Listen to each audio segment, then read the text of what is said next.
The most interesting computer released this year is a desktop, and it's made by Microsoft. Meet the Surface Studio, the Windows maker's bigger and bolder follow-up to its hybrid Surface laptops. It looks a lot like an iMac up close, as well as plenty of other PC all-in-ones, but give the Surface Studio's huge screen a bit of a nudge, and it's easy to see how it's different from everything else. The display bends all the way down to a 20-degree angle, which makes it ideal for serious drawing sessions with the Surface Pen. But let's start from the top. This is a gorgeous computer. The focus is on its 28-inch screen, outputting an insanely dense resolution of 4500 by 3000 pixels. That's 63% more than what's in a 4K screen. The display is 12.5mm thin, so it practically disappears when you view it from the side. It's so sharp and vibrant that it makes everything, even boring Office documents, look incredible. You can also switch between sRGB and wider gamut P3 color standards on the fly, which could be very useful for artists. All of the hardware is contained in the studio's nondescript aluminum base. The only wire that comes out of the back is a single power cord. It sports 4 USB 3.0 ports, a mini DisplayPort connection, an SD card reader, and a headphone jack on the rear. While that makes the design look clean, I would have appreciated the headphone jack and some ports on the side. The base and screen are joined together by chrome hinges, which houses all of the necessary wiring to connect the two, as well as an elaborate 80-spring system to let you adjust the screen. And really, that's where the Surface Studio's magic lies. Tilting the screen requires very little effort, though you have to make sure there's nothing directly below it.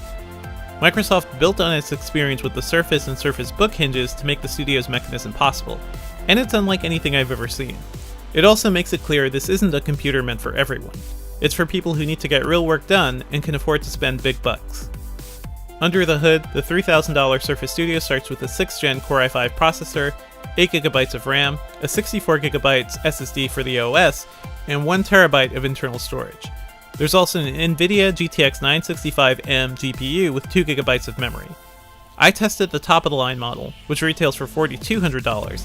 It includes a Core i7 CPU, 32GB of RAM, a 128GB SSD, 2TB of storage, and an NVIDIA GTX 980M graphics card. With all of that hardware, the Surface Studio was one of the fastest machines I've ever used. I was able to juggle dozens of browser tabs, 4K video playback, and Minecraft running with high-quality settings all at once without breaking a sweat. That speed was buoyed by the new wireless Surface keyboard, which simply feels great to type on, and the comfortable new wireless mouse. Since it's limited to notebook graphics cards though, the Studio doesn't perform as well in high-end games as larger desktops. In 3D Mark, it scored around 20% lower than the $200 Radeon RX 480 GPU, and it was able to run games like Gears of War 4 decently in 1080p.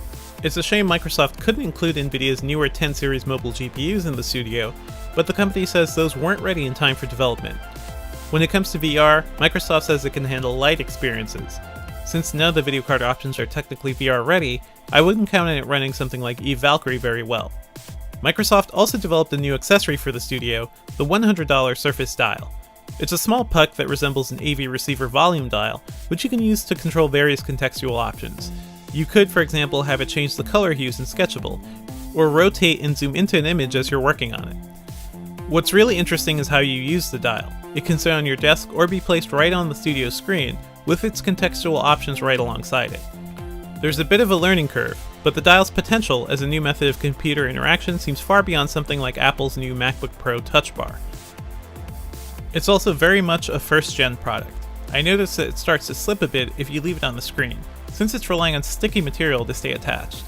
It's basically always meant to have your hand holding it. Clicking through the various settings can be a pain, and it's sometimes hard to see what options are actually available. More so than a typical desktop, the Surface Studio is being positioned as the ideal computer for creatives. It's particularly tempting for digital artists who rely on styluses. The Surface Pen worked just as well as it did on the Surface Pro 4 and Book, and I found it to be even more engrossing since you can really lean into a much larger workspace. When we had an artist test it out, they adapted pretty quickly to the pen and the Studio's angled orientation, and they particularly enjoyed the resistance of the pen on the screen. The dial took a bit more getting used to, and when compared to the iPad Pro, they noted the palm rejection seemed worse on the Studio. Both of those issues disrupted his creative flow at times. The computer also had trouble recognizing when he wanted to move an image around, which often led to unwanted brushstrokes from his fingers. Hopefully, software updates will smooth out those issues. Competition-wise, the $3,000 Studio is almost twice as much as Apple's 27-inch 5K iMac, and you won't get stylus support there. It'd be interesting to see if Microsoft can deliver a more affordable Studio down the line with a smaller screen. Overall, the Surface Studio continues Microsoft's focus on making people more productive. It's one of the best all-in-ones I've ever used, but its high price and lack of upgradability could make it a tough sell for an already niche market, especially for people who are already devoted to their Wacom tablets.